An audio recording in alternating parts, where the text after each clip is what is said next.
அனைவருக்கும் அன்பு வணக்கம். மத்திய அரசுடன் மோதும் அண்ணாமலை பாஜகவிலிருந்து நீக்கப்படுகின்றாரா? தனி கட்சி ஆரம்பிக்கின்றாரா? இருமொழி கொள்கையை ஆதரிக்கும் அண்ணாமலை, மும்மொழி கொள்கையை கடுமையாக எதிர்க்கும் அண்ணாமலை, தமிழக அரசியல்வாதி ஆகிறார் அண்ணாமலை. நேத்திலேருந்து இதுதாங்க பயங்கரமா போயிட்டு இருக்குது. ஒரு சில நண்பர்கள் என்னை கூப்பிட்டு கேட்டாங்க, என்ன சார் மத்திய அமைச்சரோடையே மோத ஆரம்பிச்சிட்டாரு, அவர் எதிர்த்து ட்வீட் எல்லாம் போட்டிருக்காரு, அப்பன்னா தனி கட்சி ஆரம்பிக்க போறாரா அண்ணாமலை, நிஜம்தானா அப்படின்லாம் கேட்டாங்க.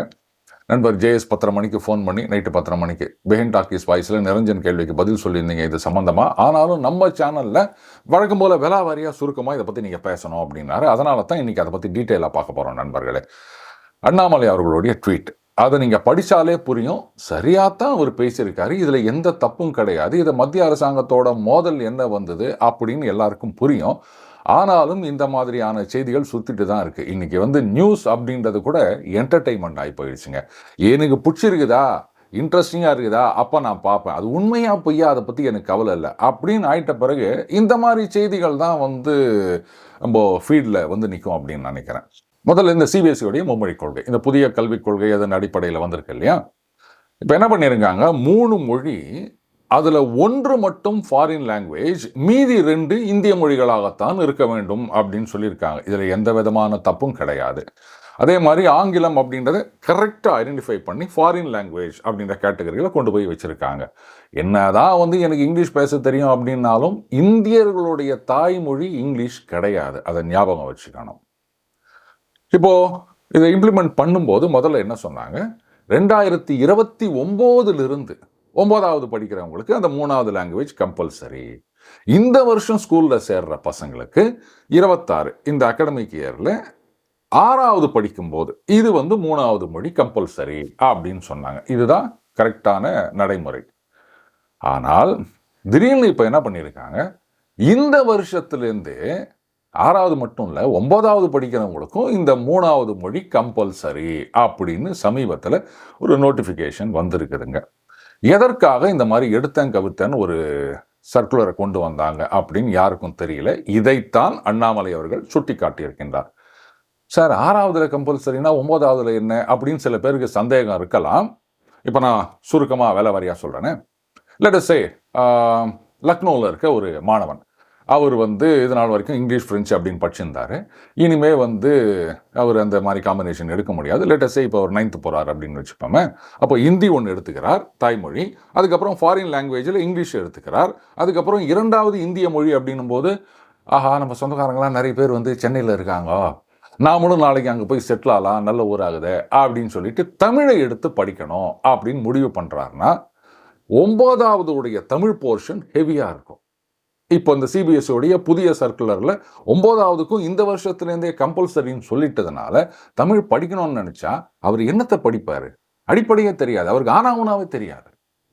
ஆனால் இதுக்கு முன்னாடி என்ன சொல்லியிருந்தாங்க, 6வதுலேருந்து தான் அப்படின்னு சொல்லியிருந்தாங்க. அப்போ 6வது படிக்கிற பையன் அப்படின்னும் போது அப்போ அந்த போர்ஷன் கம்மியாக தான் இருக்கும். இன்ஃபேக்ட் 9வது அப்படின்னாலும் நம்ம ஊர் 9வது தமிழ் அளவுக்கு இருக்காதுங்க, போர்ஷன் கம்மியாக இருக்கும். பட் ஸ்டில் அந்த ஆனாவுனாவே தெரியாதவங்களுக்கு நீங்கள் போயிட்டு இந்த கதையை படி அதை படின்னு சொன்னால் 9வதுல எப்படி அவனால் மேனேஜ் பண்ண முடியும்? 6வதுலேருந்து படிக்க ஆரம்பிக்கிறாங்க அப்படின்னும் போது ஸ்டெப் பை ஸ்டெப்பாக அவங்களால இந்த வருஷம் 6வது, அதுக்கப்புறம் 27ல் 7வது, 28ல் 8வது முடிச்சுட்டு 29ல் 9th போகிறான் அப்படின்னு சொல்லும்போது அந்த 9th போர்ஷனை அந்த மாணவனால் சரியாக படிக்க முடியும். ஆனால் நீங்கள் இப்போவே கம்பல்சரின்னு சொல்லிட்டதுனால திண்டாடி போயிடுவான். இதைத்தான் அண்ணாமலை சுட்டி காட்டியிருக்கின்றார். அவர் என்ன கேட்டிருக்காரு, முதல்ல 29லேருந்து தான் கம்பல்சரின்னு சொன்னீங்க 9வதுக்கு, இப்போ திடீர்னு 6வதுல மட்டும் இல்லை 9வதுக்கும் கம்பல்சரின்னு சொன்னீங்கன்னா மாணவர்கள்லாம் என்ன பண்ணுவாங்க? இந்த 2வது இந்திய மொழி அப்படின்னும் போது புதுசாக ஒரு மொழி கற்றுக்கிறதுக்கு 9வது படிக்கிற மாணவர்கள் கஷ்டப்படுவாங்க இல்லையா? குறிப்பாக தமிழகத்தில் இருக்க மாணவர்கள். ஸோ இதை திரும்ப பெற வேண்டும். இதுதான் அண்ணாமலை அவர்களுடைய கோரிக்கையாக வைத்திருக்கின்றார். இதில் என்ன தப்பு இருக்குன்னு நீங்கள் சொல்லுங்கள். பட் அதுக்கு முன்னாடி மத்திய கல்வி அமைச்சர் தர்மேந்திர பிரதான் அவர்கள், இதுக்கு முன்னாடி இருந்த மந்திரி சபையிலலாம் அவர் ஒரு திறமையான அமைச்சராகத்தான் அறியப்பட்டவர். ஆனால் என்னவோ தெரியலங்க, இங்கே கல்விக்கான அமைச்சராக வந்த பிறகு அவருடைய செயல்பாடுகள் மீது ஏராளமான குற்றச்சாட்டுகள். இது பாருங்க, இது வந்து தர்மேந்திர பிரதான் அப்படின்ற தனிநபர் மீதான தாக்குதல் கிடையாது. இதுக்கு முன்னாடி வேற துறையில மந்திரியா இருக்கும் போதெல்லாம் இந்த பிரச்சனை வந்ததே கிடையாது. இங்க வந்த பிறகுதான் இந்த பிரச்சனை அப்படின்னும் போது, அப்போ அவருடைய செயல்பாடு இந்த மினிஸ்ட்ரியில சரியில்லை, இதுதானே தெரியுது. அடுத்தது, அதிகாரிகள் சில நேரம் முடிவெடுத்து இதை இப்படியே பண்ணலாம் அப்படின்னா, இது அமைச்சருடைய முடிவா அப்படின்னு எனக்கு தெரியாது. ஒருவேளை அவருக்கு கீழே இருக்க அதிகாரிகள் இந்த மாதிரி முடிவெடுத்து கொண்டு வந்திருந்தாங்கன்னு சொன்னா, அப்போ இதை பார்த்து இதுல என்ன பிரச்சனை இருக்குன்னு புரிஞ்சுக்கின்னு இந்த மாதிரிலாம் வந்து நீங்க எடுத்தங்கெல்லாம் பண்ணாதீங்க அப்படின்னு சொல்ல வேண்டியது ஒரு மந்திரியோடைய கடமையா இல்லையா? அதாவது தீவிர பாஜக ஆதரவாளர்களா இருக்கவங்கள கூட இனிமே நீ சப்போர்ட் பண்ணுவ அப்படின்னு தலை தெறிக்க ஓட விட்டுருவாங்க போல இருக்குது இந்த மாதிரியான அதிகாரிகளும் அவர்களுக்கு மேலே இருக்கின்ற அமைச்சர்களும். எப்படிங்க கொஞ்சமாவது யோசிக்கவானா? சரி, இதுல இன்னொரு தமாஷ் பாருங்க. அந்த சிபிஎஸ்இ அந்த சர்க்குலர்ல என்ன சொல்றாங்கன்னா, ஜூலை 1ஆம் தேதி தான் 6ஆம் கிளாஸுக்கு இந்த மற்ற இந்திய மொழிகளுக்கான புத்தகம் தயாராகுமா. சரி, அப்போ 9ஆவதுக்கு நீங்க தான் கம்பல்சரின்னு வேற சொல்லிட்டீங்க இந்த வருஷத்துல இருந்து அப்படின்னா, அது கரெக்டு. அந்த புஸ்தகம் ரெடி ஆகிற வரைக்கும் நீங்க 6ஆவது புஸ்தகத்தை வச்சு பாடம் நடத்துங்க. அதுக்கப்புறம் அந்த ஸ்டேட் போர்டு அந்த சிலபஸ் புஸ்தகம், அது இதுக்கு முன்னாடி என்ன பண்ணியிருந்தீங்களோ அந்த மாதிரி அந்த புஸ்தகத்தை வச்சு நீங்க பாடம் நடத்துங்க. சரி, இப்போ தமிழ்நாட்டில் ஒரு சிபிஎஸ்இ பள்ளி இருக்குதுங்க. 9ஆவது கம்பல்சரின்னு சொல்லிட்டீங்க. புஸ்தகம் எப்போ வரும்னு தெரியாது. 6ஆவது புஸ்தகத்தை வச்சு, அதாவது சிபிஎஸ்சியில் 6ஆவதுக்கான தமிழ் புத்தகம்னு வச்சுப்போமே, ஜூலை மாதம் ரிலீஸ் பண்ணுவாங்களாம். அதை வச்சு பாடம் நடத்துங்க. கூடவே அந்த நான் ஃபிக்ஷன் ஸ்டோரிஸு இந்த மாதிரி சில விஷயங்கள் அதெல்லாமும் நீங்கள் செலக்ட் பண்ணிக்கலாம். ஸ்டேட் போர்டு அப்படின்னா 9ஆவது தமிழ் நம்ம ஸ்டேட் போர்டில் சமச்சீர் கல்வியில் இருக்க தமிழை கொண்டு போயிட்டு, இது வரைக்கும் ஆனா ஊனாவே தெரியாத ஒரு ஸ்டூடெண்ட் கிட்ட கொடுத்து இதை படின்னு சொன்னால் என்ன ஆவான் அவன்? ஐயோ, நான் ஸ்கூலுக்கே வரல அப்படின்னு அந்த குழந்தை கதறாது. இதெல்லாம் ஒரு மந்திரி யோசிக்க மாட்டாரா? இந்த பாஜக அழிக்கிறதுக்கு வெளிலேந்து யாரும் வரவானா, உள்ளேயே ஏகப்பட்ட பேர் இருக்காங்க. இவங்களே போதும் தான் நான் சொல்வேன். இது இன்னைக்கு நேற்று இல்லைங்க, பல வருடங்களா இந்த மாதிரி குழப்படிகள் நடந்து கொண்டிருக்கின்றன. ஒரு சில வருடங்களுக்கு முன்னாடி ஒரு மாநில தேர்தலும் போது, மகாராஷ்டிரா மாநிலம்னு நினைக்கிறேன் சட்டமன்ற தேர்தல், அதுக்கு ஒரு சில வாரங்கள் முன்னாடி இந்த சிறு சேமிப்பு இருக்கு இல்லையா, ஸ்மால் சேவிங் ஸ்கீம்னு சொல்றாங்களே, அதனுடைய வட்டி விகிதம்லாம் டகால்னு குறைச்சி ஒரு சர்க்குலர் வருதுங்க. இது ஃபினான்ஸ் மினிஸ்ட்ரியில். அது மந்திரி யார் அப்படின்னா, வேற வழியில் சொல்லித்தான் ஆனோம். அது 2வது அம்மா இந்த தமிழகத்தில் பாஜகவினரால் அன்புடன் அழைக்கப்படுகின்ற நிர்மலா சீதாராமன் அவர்கள். இது ஒரு பெரிய பேக்லாஷை கிரியேட் பண்ணிச்சு. அதுக்கப்புறம் என்ன பண்ணாங்க, இல்லை அது ஏதோ தவறுதலாக அந்த மாதிரி ஒரு சர்க்குலர் வந்துருச்சு அப்படின்ட்டு அதை வித்ரா பண்ணிட்டாங்க. எப்படி தவறுதலாக ஒரு சர்க்குலர் வரும்? இது அப்ரூவல் இல்லாமல் இந்த மாதிரி விஷயங்கள், ஏன்னா இந்த சிறு சேமிப்பு வட்டி விகிதம் அப்படின்றத வந்து மேலே இருக்க மந்திரியுடைய நாலேஜ் இல்லாமல் ஒருத்தர் ரிலீஸ் பண்ண முடியுமா கீழே இருக்க அதிகாரி? அப்படி பண்ணார்னா அப்போ அதுவே தப்பு இல்லையா? என்ன மாதிரியான விஷயங்கள்லாம் இங்கே நடக்குது பாருங்க. அப்போ அதிகாரிகள் சாம்ராஜ்யம் அப்படின்னு தமிழகத்தில் சொல்லிட்டு இருந்தாங்க. மத்திய அரசாங்கத்தில் என்ன மாதிரி இருக்குது? இந்த மாதிரி பல உதாரணங்களை என்னால் சொல்ல முடியும். சரி, இப்போ உடனே ஒரு சிலர், சார் அண்ணாமலை இதை வந்து காதும் வச்ச மாதிரி, என்னதான் இருந்தாலும் அவர் வந்து பாஜகவில் இருக்காரு இல்லையா, இதை வந்து வெளிப்படையாக பேசலாமா? இப்படி வந்து இவர் ட்வீட் போட்டிருக்காரு, ஏன் இவர் வந்து நேரடியாக அமைச்சர்கிட்டயே வந்து ஃபோன் பண்ணி பேச முடியாதா? இல்லை ஒரு கடிதம் எழுத முடியாதா? இல்லை நேராக போயிட்டு பிரதமரையே பார்த்து சந்திச்சு இந்த மாதிரி இருக்குதுங்க தமிழகத்தில் வந்து, தமிழகத்தில் மட்டும் இல்லை, இது எல்லா மாநிலத்து மாணவர்களுக்கும் பிரச்சனை, அப்போ இதை வந்து கன்சிடர் பண்ணணும் அப்படின்னு சத்தம் காட்டாமல் இதெல்லாம் செஞ்சிருக்க கூடாதா? எதுக்காக வெளிப்படையாக சொல்லணும்? ஸோ அப்போ உள்ளுக்குள்ளேயே ஒரு மோதல் போக்கை உருவாக்கி அதுலேருந்து அவர் வெளில வரணும்னு பார்க்குறாரு. இது புரியலையா அப்படின்னு இன்னொரு விதமாக யோசிச்சு பாருங்க. இதுதான் கன்ஃபர்மேஷன் பயாஸ் அப்படின்னு சொல்றது. நம்ம ஒரு முடிவு எடுத்துடுறோம், அண்ணாமலை வெளில வந்தாதான் நல்லது, தனி கட்சி ஆரம்பிச்சாதான் நல்லது அப்படின்னு. அப்போ பார்க்குற விஷயங்கள்லாம் அதுக்கேற்ற மாதிரி தான் நமக்கு தோணும். சரி, இப்போ இந்த சர்க்குலர் வந்துருச்சு இல்லையா, இது வரைக்கும் தாவேகா திமுக இவங்கெல்லாம் வந்து யாரும் ரியாக்ட் பண்ணலை, அதை பார்க்கவே இல்லை போல இருக்குது. சரி ரைட்டு, இவங்களுக்கு வந்து எம்எல்ஏவை இன்க்ரீஸ் பண்ணணும்னு அவங்களுக்கு வந்து எப்படா இந்த ஆட்சியை கவுக்கலான்னு இதுலேயே முக்கியமாக இருந்திருப்பாங்க போல இருக்கு. அதை நம்ம தப்புன்னு சொல்ல முடியாது. அண்ணாமலை அவர்கள் வெளிப்படையாக இதை சொல்லலை அப்படின்னு வச்சுப்போமே. ஒரு 2-3 நாள் கழிச்சு திமுகவில் யாரோ ஒருத்தர் பார்த்துட்டு ஒரு ட்வீட் போடுறாங்க. இதை நாங்கள் எதிர்க்கிறோம், மத்திய அரசாங்கத்துக்கு கண்டனம் தெரிவிக்கிறோம், இது மாதிரி தான் வந்து அவங்க சனாதனத்தை திணிக்கிறார்கள், இந்தியை திணிக்கிறார்கள், சமஸ்கிருதத்தை திணிக்கிறார்கள், அப்படி இப்படின்னு சொல்லி இது மற்ற மாநிலங்கள்லையும் இது பிரச்சனை அப்படின்ன பிறகு இது நிஜமாவே பிரச்சனை தான் அப்படின்றத மத்திய அரசாங்கமும் அமைச்சரும் புரிந்து கொண்டு இந்த சர்க்குலரை நாங்கள் வித்ட்ரா பண்ணுறோம், 6வதுலேருந்து தான் கம்பல்சரி, இந்த முந்தின சர்க்குலர் மாதிரி 29லேருந்து தான் 9வதுக்கு கம்பல்சரி அப்படின்னு மாத்திரதா முடிவெடுக்கிறாங்கன்னு வச்சுக்கோமே. உடனே எங்க திமுக பார்த்தீங்களா, தமிழ் மொழிக்காக எந்த போராட்டத்தையும் முன்னெடுக்க தயார், நாங்க குரல் கொடுக்கறதுனால தான் இங்க தமிழ் மொழி காப்பாற்றப்பட்டது, இல்லாட்டா இந்தி உள்ளார வந்திருக்கும், பாசக இன்னைக்குமே இந்தியை இங்க கொண்டு வந்து திணிக்கிறதுக்கு தான் ட்ரை பண்ணிருக்கிறாங்க, அவங்களுடைய பி டீமான தாவேகாவும் சும்மாகிறாங்க, எதுவுமே கேள்வி கேட்கல. அப்ப பாஜக தாவேகா மூலமாக அவங்களுடைய அஜெண்டாவை இங்கு திணிக்க பார்க்கின்றார்கள் அப்படின்னு சொல்லிட்டு நாங்க தான் மொழி போராட்டம் காவலர்கள் அப்படின்னு கிரெடிட் எடுத்திருக்க மாட்டாங்களா? இப்ப அண்ணாமலை அவர்கள் இந்த விஷயத்தை ட்வீட் போட்டதுனால, அவர் ஒரு ட்வீட் போட்ட உடனே இன்னைக்கு எல்லாரும் அதை பத்தி தான் பேசிட்டு இருக்காங்க அப்படின்றதுனால, இனிமே திமுகவோ ஃபார் தட் மேட்டர் எந்த ஒரு கட்சியோ இல்ல ஒரு தனிநபரோ குரல் கொடுத்து இந்த சர்க்குலரை வித்ட்ரா பண்ணாலும் முதல்ல பேசினது, ஸ்ட்ராங்கா பேசினது அண்ணாமலை அவர்கள். அப்போ அந்த மாற்றம் அப்படின்னா அதுக்கு வந்து அண்ணாமலை தான் காரணம் அப்படின்னு ஆகுமே தவிர, அதுக்கப்புறம் பேசினவங்களுக்கும் இதுக்கும் சம்மந்தம் இல்லை அப்படின்றத மக்களே முடிவு பண்ணிடுவாங்க.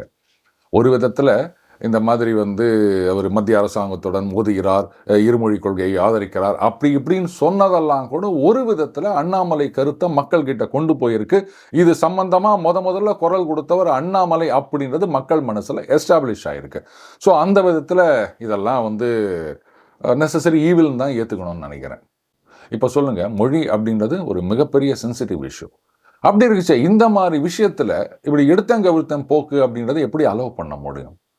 ஒரு மந்திரி இதையெல்லாம் யோசிக்காம பண்ணிட்டு இருக்கார், சுமையை குழந்தைகள் மீது சுமத்துகின்றார் அப்படின்னு சொன்னா, அப்புறம் இல்லை நீங்கள் அவரை பற்றி எதுவுமே பேசக்கூடாது, நீங்கள் என்ன பாஜகவை எதிர்க்கிறீங்க, நீங்கள் என்ன திமுக கிட்ட காசு வாங்கிட்டீங்களா, இல்லை வந்து தாவேகா கிட்ட காசு வாங்கிட்டீங்களா அப்படின்னா நான் என்னங்க சொல்ல முடியும்? இடிப்பாறை இல்லாத ஏமரா மன்னன் கெடுப்பாரிலானும் கெடும் அப்படின்னு சொன்னாரு திருவள்ளுவர். அதே மாதிரி நகுதர் பொருட்டென்று நட்டல் மிகுதிக்கண் மேற்சென்று இடித்தர் பொருட்டு அப்படின்னு சொன்னாரு. சும்மா கூடி பேசி சிரிச்சிட்டு இருக்கிறது கிடையாது ஃப்ரெண்ட்ஷிப்பு. அவன் ஏதாவது தப்பு பண்றான் அப்படின்னும் போது மேலே போயிட்டு தோழமை சுட்டு இல்லை, தோழமை முட்டு அப்படி கொடுக்கணும். இதைத்தான் வள்ளுவர் சொல்லியிருக்காரு. ஆனா அதை விட்டுட்டு அதெல்லாம் இல்லைங்க, அது அப்படிங்க இப்படிங்க இப்படின்னு முட்டு கொடுத்துக்கினே இருந்தீங்கன்னா கடந்த 5 வருஷத்துல திமுகவுக்கு இப்படி முட்டு கொடுத்தே அழிச்சாங்க. இன்னைக்கு சில பேர் சொல்றாங்க, ஸ்டாலின் அதிரடி சிக்ஸர் அடித்தார், அமித்ஷா ஆடிவிட்டார், இப்படிலாம் தம்ப்நெயில் போட்டே அவரை கெடுத்து போட்டாங்கப்பா அப்படின்னு போட்டவரே இதை சொல்லும் போதுதான் ஆச்சரியமா இருக்கு. அந்த மாதிரி தான் ஒரு அமைச்சரோ இல்ல வந்து ஒரு அதிகாரியோ ஒரு தவறு செய்கின்றார், அது தெரிஞ்சோ தெரியாமலோ அப்படின் போது அதை சுட்டி காட்ட வேண்டியது மக்கள் நலனில் அக்கறையுடைய எல்லாருடைய கடமை. அது நம்ம கட்சிக்காரங்க, என்னோட ஃப்ரெண்டு, எனக்கு தெரிஞ்சவங்க, இல்லை அவர் வந்து எனக்கு கவனிக்கிறாரு அப்படின்றதுக்காக சும்மா இருந்தோம் அப்படின்னு சொன்னா மக்களுக்கு கெடுதி பண்றது இருக்கட்டும், நீங்க யாருக்கு முட்டு கொடுக்குறீங்களோ அவங்கள குழி தோண்டு புதைக்கிறீங்கன்னு அர்த்தம். இப்படி முட்டு கொடுத்து தான் எல்லாரையும் முட்டாக்கு போட வச்சுன்னு ஓட வச்சுன்னுக்கிறாங்க இங்க. இதை என்னைக்கு வந்து அரசியல்வாதிகள் புரிஞ்சுக்கிறாங்களோ அன்னைக்கு தான் அவங்க உருப்பட போறாங்க. அதுக்கப்புறமா தான் நாடு உருப்படும், மக்கள் உருப்படுவாங்க. சரி, இப்போ நான் உங்களை ஒன்று கேட்குறேன். அண்ணாமலை அவர்கள் வந்து மக்களுக்காக மாணவர் நலன் சார்ந்த விஷயங்களுக்காக குரல் கொடுத்திருக்கின்றார். இதை போயிட்டு என்னங்க பப்ளிக்கா இந்த மாதிரிலாம் பேசினுக்கிறாரு இவர், இதெல்லாம் தப்பு இல்லையா அப்படின்னு சொல்ற ஒரு சிலர் தமிழிசை அவர்கள் அவங்க வந்து இந்த மின்வெட்டு ஆறு டிஸ்ட்ரிபியூஷன் ஸ்டாப்பேஜ் அவங்க ஒரு காரணம் சொல்லியிருக்காங்க. இந்த மாதிரி வந்து 2000 கோடி டெண்டரை கேன்சல் பண்ணிட்டாங்க, இது அமைச்சர் முன்னாள் அமைச்சருக்கு தெரிஞ்சவங்க அந்த மாதிரி எதா அப்படின்ற மாதிரி ஒன்று காரணம் சொல்லியிருக்காங்க. பாருங்க, தமிழகத்தின் மாண்புமிகு மின்சாரத்துறை அமைச்சரே வந்து ஒரு 7-8 காரணம் லிஸ்ட்டு போடுறாரு. அதில் வந்து என்னென்னவோ சொல்கிறாரு. இந்த மாதிரி என்னது பழுதடைந்த உபகரணங்கள், அதுக்கப்புறம் வந்து இந்த மழை புயல் இதில் மரம் விழுவது அப்படின்லாம் நிறைய லிஸ்ட் பண்ணியிருக்காருங்க. பட் அதுக்கப்புறமா ஒரு சில இடங்களில் சொல்லியிருக்காரு கருப்பாடுகள் அப்படின்னு இருக்காரு, டிரான்ஸ்ஃபார்மர் ஆஃப் பண்ணவர்கள் மீது நாங்கள் கம்ப்ளைண்ட் கொடுத்துருக்கோம் அப்படின்லாம் சொல்லியிருக்காரு. சரி, அவர் துறை சார்ந்த அமைச்சர், அவர் பதில் சொல்லிட்டு போட்டோம். நீங்கள் என்ன பண்ணணும்? நீங்கள் எதிர்கட்சியில் தானே இருக்கீங்க, இல்லை ஒருவேளை தாவைக்கால சேர்ந்துட்டாங்களா? இல்லை சேரல, அது மாதிரி எதுவும் நியூஸ் நான் பார்க்கல. அப்போது நீங்கள் எதிர்க்கட்சியாக இருக்கின்றீர்கள் அப்படின்னு சொல்லும்போது, ஒன்று பாருங்க, மக்கள் கஷ்டப்படுறாங்க, இது விரைந்து வந்து அரசாங்கம் நடவடிக்கை எடுக்க வேண்டும், இந்த பிரச்சனைகளை தீர்க்க வேண்டும் அப்படின்னு சொல்லணும். இல்லைன்னா அட்லீஸ்ட் வாயை மூடிட்டாவது இருக்கணும். சரிங்க, ஒரு 6 மாதத்துக்கு நம்ம எதுவுமே பண்ணக்கூடாது, அதுதான் மரபு அப்படின்னு ரெண்டுத்தையும் விட்டுட்டு, நீங்கள் என்னவோ ஆளுங்கட்சி அமைச்சர் மாதிரி இல்லை அவங்க கூட்டணியில் இருக்கவங்க மாதிரி முட்டு கொடுத்துன்னுக்கிறீங்களே, இது எந்த விதத்தில் நியாயம்? அப்புறம் உங்களை யாருங்க மதிப்பாங்க பொது ஜனங்க? நீங்கள் ஆளுங்கட்சியும் கிடையாது, எதிர்கட்சியாகவும் இல்லை, அவங்களுக்கு முட்டு கொடுக்குறவங்களா இருக்கீங்க. அவங்கள கிட்ட கூட சேர்க்க போகிறது கிடையாது. வச்சிருக்கிறது ஒரு எம்எல்ஏ, அதை நம்பி ஒன்றும் பிரயோஜனம் இல்லைன்னு அவங்களுக்கு நல்லாவே தெரியும். அப்படியே நீங்களா போய் ஆதரவு கொடுக்குறேன் அப்படின்னு லெட்டர் கொடுத்தா கூட உங்கள் ஆதரவு எங்களுக்கு தேவையே இல்லை, அப்படியே வெளில போங்க அப்படின்னு சொல்லிடுவாங்க. அப்புறம் எதுக்கு தேவையில்லாமல் நீங்கள் போய் முட்டு குத்துனுங்கிறீங்கன்னு கேட்குறேன். இதை யாராவது கேட்டாங்களா? இப்போ அண்ணாமலை வந்து பாஜகவிலிருந்து வெளில வராரா அப்படின்னு கேட்குறாங்களா? அப்போ தமிழிசை அவர்கள் வந்து தாவேகா போகின்றாரா அப்படின்னு யாராவது கேட்டீங்களா? அடுத்தது குஷ்பு அவர்கள். இதற்கு முன்னாடி பெண்களுக்கு எதிரான, குழந்தைகளுக்கு எதிரான சம்பவங்கள் நடக்கும் போதெல்லாம் வந்து கடுமையாக எதிர்ப்பை தெரிவித்தவர் அவர். ஆனால் இப்போ அதை பற்றி ஒன்றும் பேச காணோம். கேட்டதுக்கு 10 நாளில் எல்லாத்தையும் மாற்றத்தையும் கொண்டு வந்து வர முடியுமா? அது வந்து 1 வருஷமாவது டைம் கொடுக்கணும். நான் ஒத்துக்கிறேன், சட்டம் ஒழுங்கு அப்படின்றதுல எந்த மாற்றத்தையும் 10 நாளில், 1 மாதத்தில், 1 வருஷம் கூட ரொம்ப கஷ்டமான விஷயம் தான், நான் ஏற்றுக்கிறேன். அதனால தான் அந்த விஷயங்களை பற்றி நான் பெருசாக பேசலை. அவரை எதிர்த்து நான் பேச மாட்டேன் அப்படின்னு தேர்தல் பிரச்சாரத்தும் போதே சொன்னவர் குஷ்பு அவர்கள். இப்போவாது தேர்தல் முடிந்து விட்டது, அவர் வந்து முதலமைச்சர், அவருக்கு டைம் கொடுக்கணும்னு சொல்கிறீங்க. ஆனால் தேர்தல் பிரச்சாரத்தின் போது அவர் எதிர்கட்சி, நீங்கள் அவருடைய எதிர்கட்சி தானே. அப்போவே அவரை எதிர்த்து பேச மாட்டேன் அப்படின்னு சொன்னால் என்ன காரணம்? 2 பேரும் சினிமா துறையிலிருந்து வந்தவர்கள் அப்படின்றதுனால அவரை எதிர்த்து பேச மாட்டேன் அப்படின்னு சொன்னால் எப்படிங்க உங்களையெல்லாம் நம்பி கட்சி நடத்த முடியும்? இவங்களை யாராவது கேட்டாங்களா குஷ்பு அவர்கள் தாவேகாவில் சேருவாரா அப்படின்னு? ஏன் அண்ணாமலை மட்டும் கேட்டுட்டு இருக்காங்க? இதில் இப்போ நடக்கின்ற சட்டம் ஒழுங்கு சம்பவங்களோ இல்லை மற்ற விஷயங்களோ இல்லை அந்த எஃப்ஐஆர் பதிவு செய்யாதது, டான்ஜெட்கோ சார்பில் வந்து அந்த அப்பீல் போனது அப்படின்ற விஷயத்தை எல்லாம் வந்து அண்ணாமலை அவர்கள் தொடர்ந்து ட்விட்டரில் கேள்வி கேட்டுட்டு இருக்காரு. நேரில் கேட்கல, ஏன்னா அப்போ அவர் அமெரிக்காவில் இருந்தாருங்க. முன்னாள் தலைவராக இருந்தாலும் ஒரு எதிர்க்கட்சியாக அவர் தான் இன்றைக்கும் செயல்பட்டு கொண்டிருக்கின்றார். எந்த ஒரு விஷயமாக இருந்தாலும் அவர் தான் கேள்வி கேட்டுட்டு இருக்கார். இதையெல்லாம் பண்ணாதவங்க போயிட்டு அவருக்கு டைம் கொடுங்கன்றது, அவங்களுக்கு முட்டு கொடுக்கறது, இதெல்லாம் செய்கிறாங்களே. இப்படியெல்லாம் வச்சுன்னு ஒரு கட்சியை வளர்க்க முடியுமா? இதில் அண்ணாமலை தனிக்கட்சி ஆரம்பிக்க வேண்டும் அப்படின்னு சொல்கிறவங்களில் ஒரு சில பேரை பார்க்கும்போது அவர்களுடைய சுயநலத்துக்காகத்தான் இந்த மாதிரி சொல்கிறாங்க அப்படின்றது எனக்கு புரியுது. அண்ட் அண்ணாமலை அவர்களை பொறுத்த வரைக்கும் இந்த மாதிரியான ட்ராப்பில் அவர் விழுந்துட மாட்டார் அப்படின்னு தான் நான் இன்னமும் நம்புகின்றேன். தனி கட்சி அப்படின்றது தேவையில்லைங்க. பாஜகவில், குறிப்பாக தமிழக பாஜகவில் இருக்க ஒரு சில பேர் வந்து செயல்பாடு சரியில்லை அப்படின்னு சொன்னால் அதுக்காக கட்சியை விட்டுட்டு போகணும்னு அவசியம் கிடையாது. கட்சின்றது எவனுடைய ஃபாதர்ஸ் ப்ராப்பர்ட்டியும் கிடையாது. அதை முதல்ல ஞாபகம் வச்சுக்கணும். ஸோ இங்கே இருந்து அவர்களுடைய கொட்டத்தை அடக்க வேண்டுமே தவிர வெளில போகிறது அப்படின்றது வெறும் எஸ்கேபிசம் மட்டும்தான். அதை என்றைக்குமே நான் ஆதரிக்க மாட்டேன். ஸோ இந்த மும்மொழி கொள்கை சம்பந்தமாக அண்ணாமலை அவர்களுடைய ட்வீட்டை பொறுத்த வரைக்கும் இது மத்திய அரசாங்கத்திடமோ இல்லை மத்திய அமைச்சருக்கு எதிராகவோ மோதல் போக்குன்றதெல்லாம் கிடையாது. இதை வச்சு அவர் கட்சியை விட்டு வெளில வர்றார் அப்படின்றதும் ரொம்ப ரொம்ப தப்பு.